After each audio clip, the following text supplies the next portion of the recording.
Welcome to cooking లాగిన్ హేమ చంటి.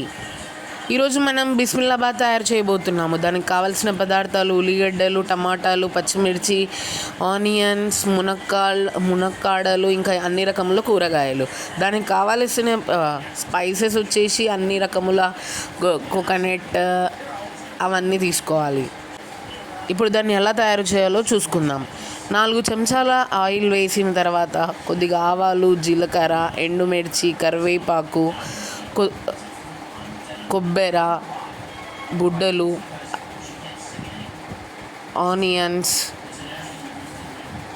ఆలుగడ్డ, మునక్కాడలు, అన్ని రకముల కూరగాయలు వేసుకొని ఒక 5-10 నిమిషాలు దాన్ని మగ్గించిన తర్వాత